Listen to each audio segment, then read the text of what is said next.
25 जनपद कल्याणी की आध्यात्मिक यात्रा। जनपद कल्याणी की आध्यात्मिक यात्रा। जब नंद के प्रत्यावर्तन की सभी आशाएं विफल हो गईं, तो शनि जनपद कल्याणी इस दुख से उबरने लगी। थोड़े समय बाद उन्हें लगा कि उनका संपूर्ण जीवन व्यर्थ और उद्देश्यहीन हो चुका है, सो उन्होंने संघ में शरण लेने का विचार बनाया।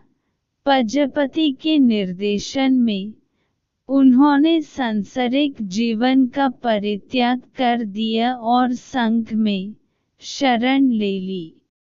तब तक बुद्ध ने संघ में भिक्षुणियों के प्रवेश की अनुमति दे दी थी। यद्यपि उन्होंने संसार त्याग कर दिया था, पर अपने शरीर के प्रति उनका मोह कम नहीं हुआ था। अपने शारीरिक सौष्ठव का गर्व सदा उनमें पलता रहता। अपिच शारीरिक सौंदर्य सहित अन्य सभी सांसारिक वस्तुओं की अनित्यता को रेखांकित करते बुद्ध वचनों को सुनने की वे हिम्मत न करती।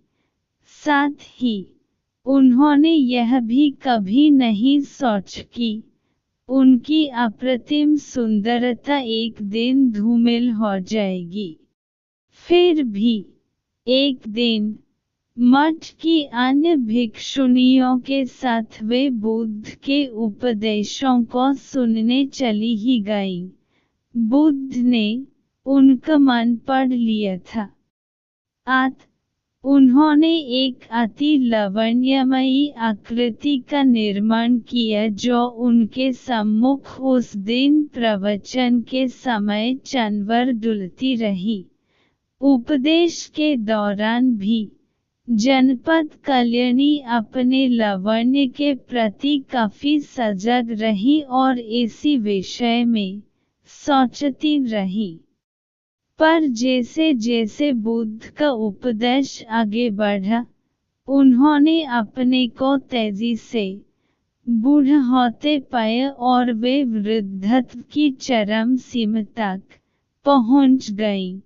उनकी त्वचा पर झुर्रियां पड़ गईं, बाल सफेद हो गए, स्तन लटक गए और अचानक लोगों की अब तक लोलुप आंखों के भाव बदल गए।